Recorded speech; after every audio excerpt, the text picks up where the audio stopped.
drawing, it's a lot like learning a language. And so, similar to learning maybe French or Japanese, we're going to explore vocabulary and sentence structure and sort of find like what it is that makes up a piece of artwork, and specifically here a drawing. And what's cool about drawing is the immediacy.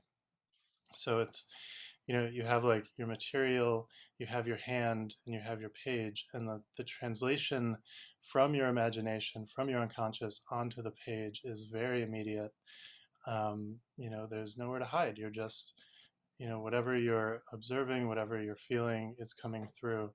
And I think a big part of the work is to actually figure out how to get out of the way and let that process happen. So we're going to explore that. Um, I think the difference here, from like maybe conventionally like learning a language, is that there's techniques you can learn, there's certain styles you can learn, you can emulate other artists, you can emulate different techniques. But I feel like what's really exciting is this kind of process of almost, it's kind of like unearthing like an ancient language. It's in you. It's something that's more your voice than anything else. And so it really just comes through play and exploration and finding a little bit of confidence in what you're doing and letting that sort of carry you. And then you really start to uncover what kind of language is there. So all the drawing we're going to do today, this isn't about trying to make a pretty picture or come up with any sort of finished piece. Oh, there's a model walking in the background of Kara's. um,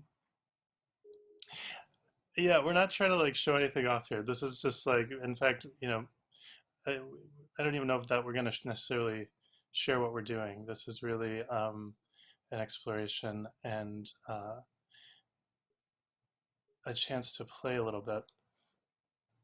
Start with just picking the material that is just sort of calling to you. If you have a range of things, just grab something that sort of feels like the most interesting right now. This is super simple and straightforward, but it's not to be overlooked in the process of learning to draw. In fact, I think this might be probably where you can spend the most time, um, you know, with your work. It's really not about trying to capture anything specific, but let's see like how far we can push whatever the medium is that we're working with.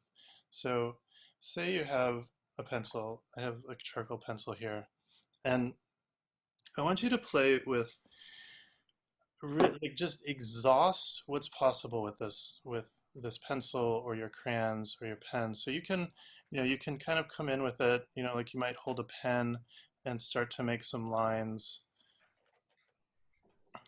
just very simply making some basic lines. You can try layering those lines and seeing how you can build up a surface, build up darker areas and lighter areas. But then what if we make the movements a little faster? Maybe not quite so slow. Or what if we put it on its side and kind of explore reorienting how the material is on the page. And then you can even, if you have maybe a scrap of cloth or a paper towel nearby, you can play with blending this, Oh, kind of creating a nice soft tone, blurring some of those lines. You can maybe come in and erase a little bit.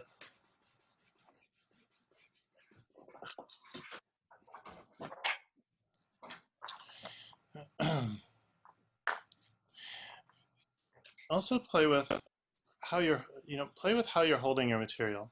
So some ways you can hold it, you're going to have a lot of control. Like if I hold it really close, to the end and I go slowly, I can sort of do something maybe really detailed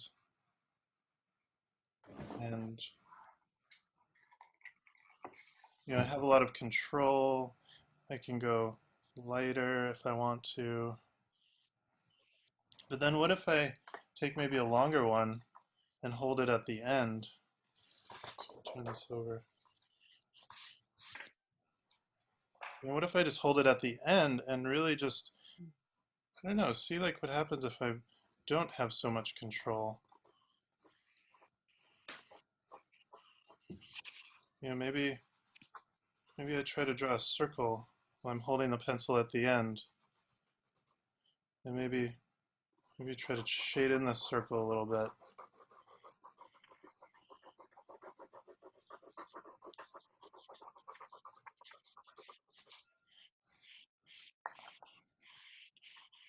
So what are all the different ways that your marks can layer on your page? If you have different materials on hand, you can try combining them. So I have like a stick of charcoal here. So come in and add that in. And maybe blend it a little bit.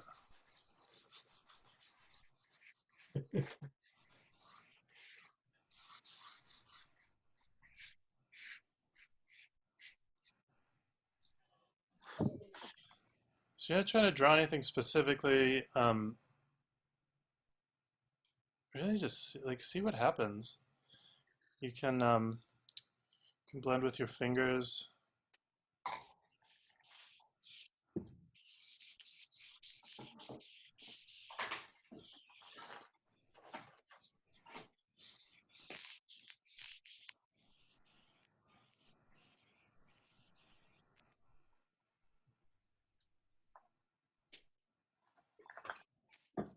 Play with the speed, play with the pressure.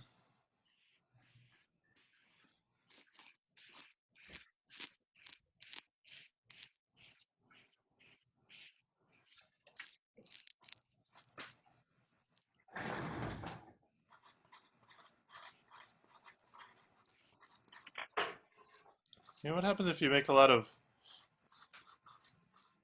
layered marks? You can kind of play and see like how dark can you go without even pressing that hard? Just sort of layering.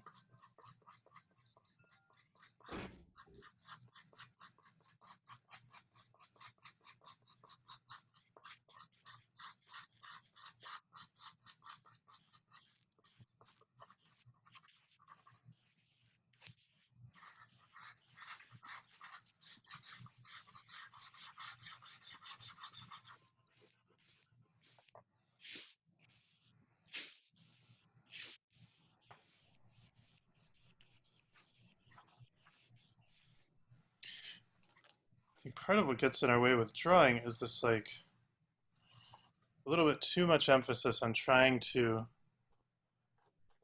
copy a technique, trying to make something look correct, trying to make a picture. And you kind of forget this whole process of, what like, if a kid picks up like a crayon or a piece of something to draw with, it's a little bit like scribbling with a purpose.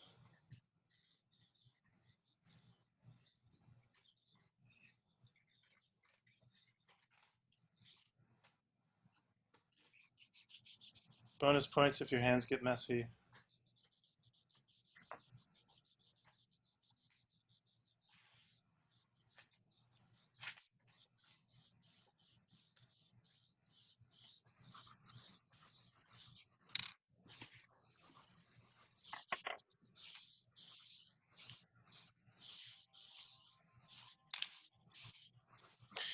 You also pay attention to the feeling of just how the material feels in your hand and how it feels on the surface.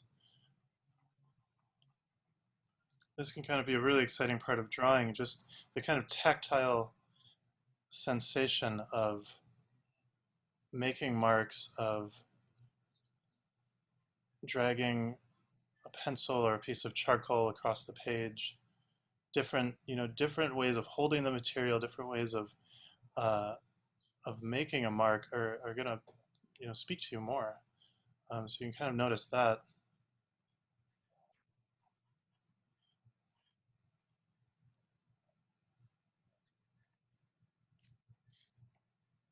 Is there a particular way of holding a pencil that makes you feel a little maybe less inhibited?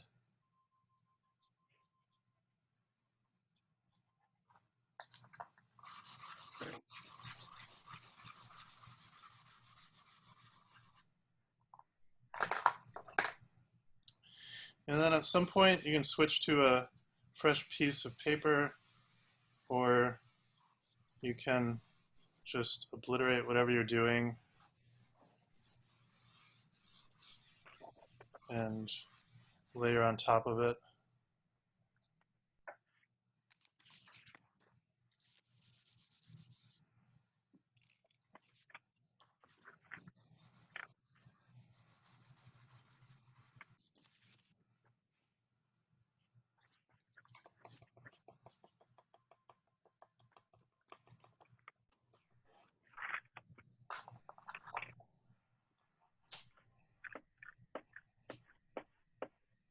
If you start to get bored, that's a really good sign. You should keep going and see what else there is.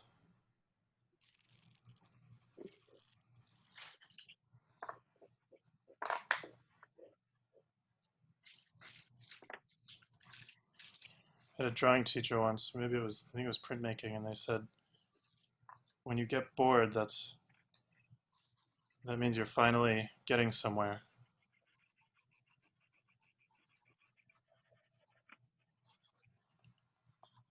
I think what they were getting at is you work through all the concepts and you start to get a little more playful. Your mind kind of goes offline a little bit.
So a couple different things you can also play with here. You can experiment with maybe making a shape, like you could do like an egg shape. And then, just try to create a shadow on this, but do it with some sort of texture. So just build up some kind of texture to create the dark side of the egg building towards the lighter side.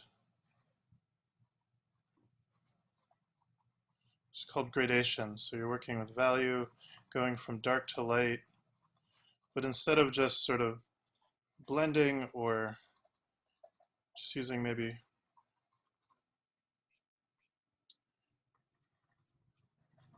a traditional kind of gray to light, you're doing this with just textures and lines.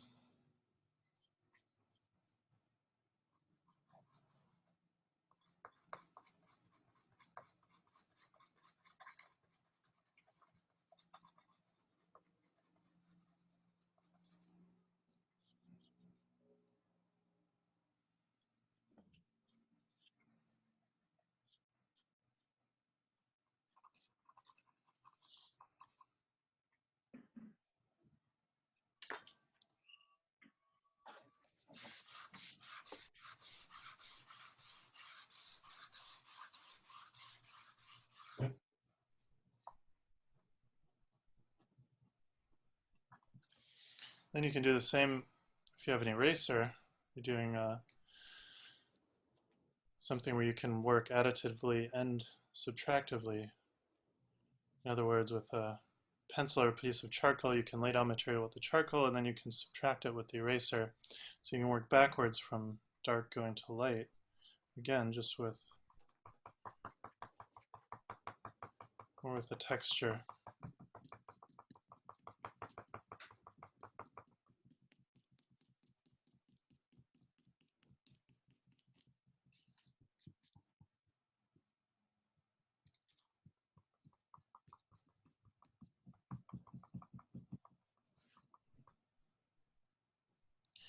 So again, just seeing what's possible here. And we're just exploring range, exploring different textures, different feeling and quality of mark.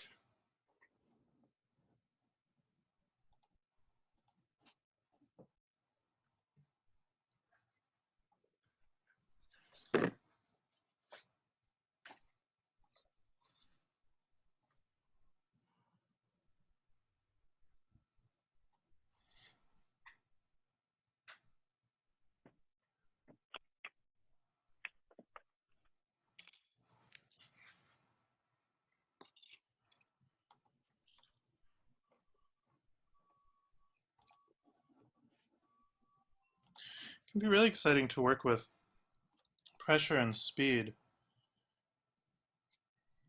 Holding your material at an interesting angle and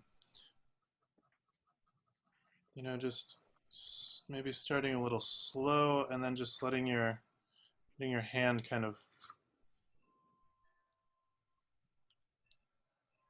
carry that away and making it a little more expressive.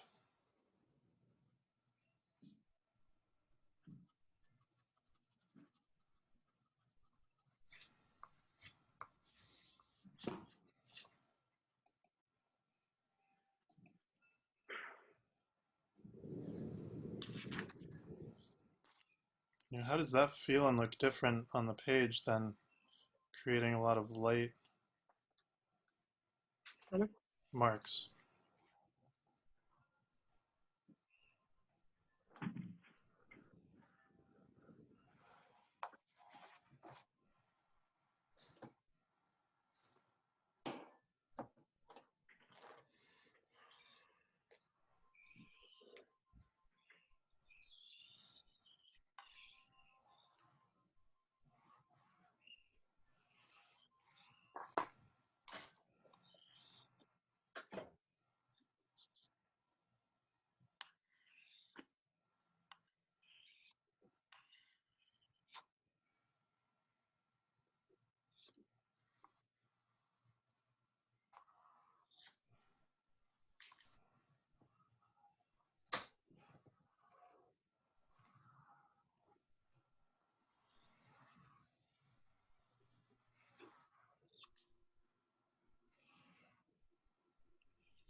There's a certain feeling to making marks like this sort of very, um,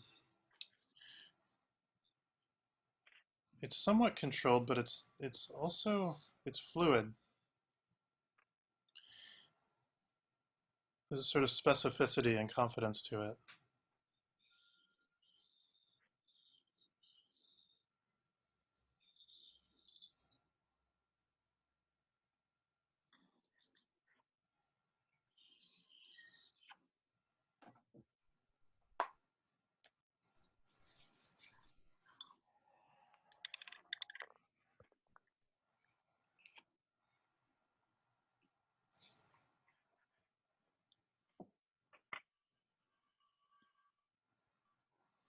So you can keep playing. I'm going to put up a couple examples on the screen of some different ways that artists use mark to create some really interesting drawings. So this would be like from calligraphy. So this, working with ink and a brush and creating these very quick, expressive marks. It's almost like trying to capture everything you're trying to say or feel in that moment with a few simple brush strokes.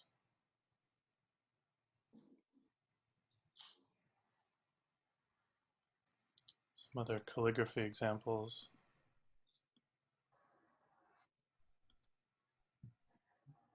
This is not calligraphy, but working with brush and ink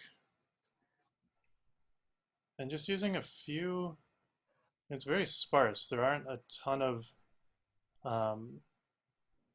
a ton of marks happening here. The artist really used a handful of just very specific, expressive lines and brushstrokes to create all of the energy and movement there. And here's some really interesting layering of marks. So really building up really deep shadows, building up contour in the face through layering different marks.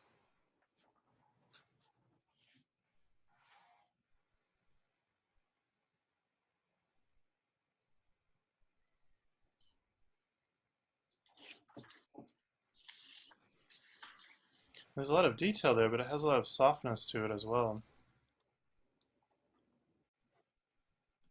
Another example, this is same as the last one, an artist named Stephen Asel.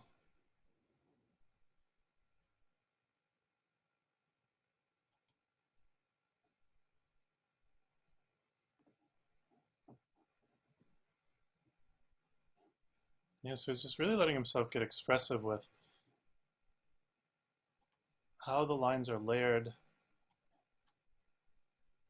how they build contrast.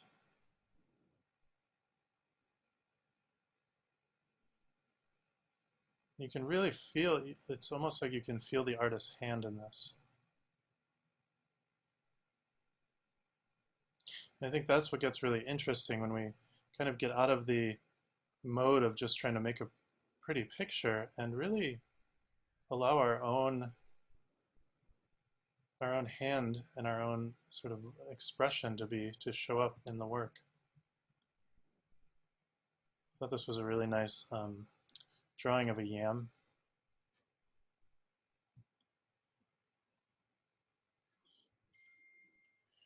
And again, just a handful of very expressive, specific lines, playing with using just different ways of creating texture with the material to create the surface of the yam, and then just a handful of little highlights in here to build contrast.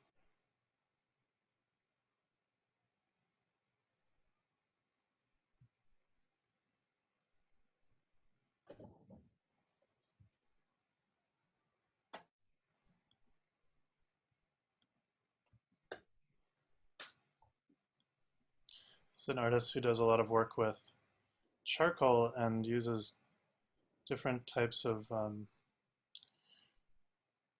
layering different chemicals to create textures in the charcoal. very sort of experimental, like letting things just kind of happen and unfold.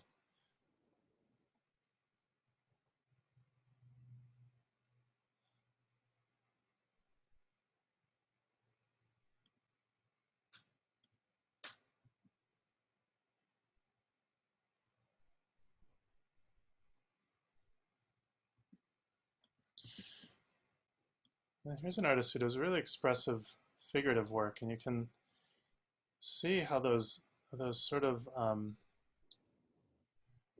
really sort of quick expressive lines, you can almost feel how it would be for her hand to do this. You can almost feel the weight of the material, the swiftness of the mark.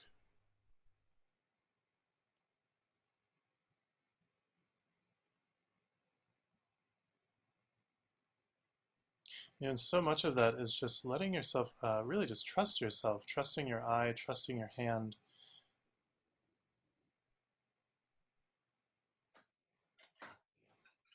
For the moment of each of these marks, her brain went completely offline. In that moment, it was just a simple, expressive gesture.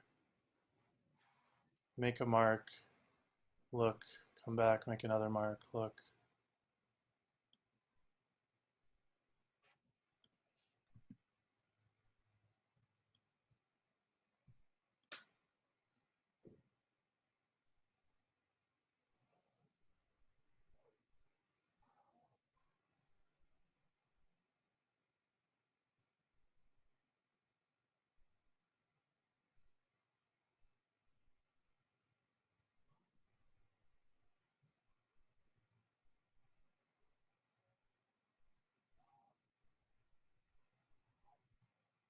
Really working with gesture, so just the movement and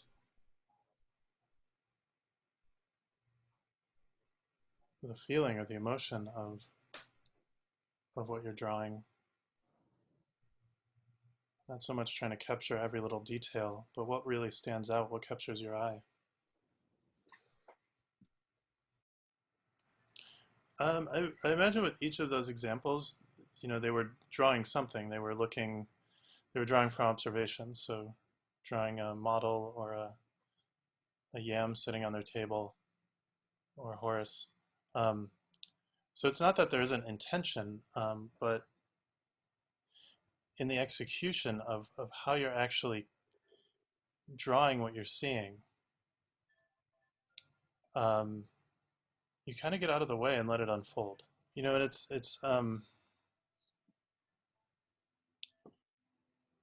like with so many other things, judgment just is like the nail in the coffin. It's just gonna like kind of put put an end to all of the expression and the joy of what you're doing, because you don't have to make something look like a photograph for it to be an interesting drawing, and I think that's what I was trying to show in those examples. Um, there's just something in the way the marks work on the page that make it compelling, that communicate something of what it is. So when we're looking at painting or drawing or visual art, um, specifically two-dimensional art, there's a few things that are going into making up um, an image, and we could talk about color, we could talk about the composition, so how things are laid out on the page, um,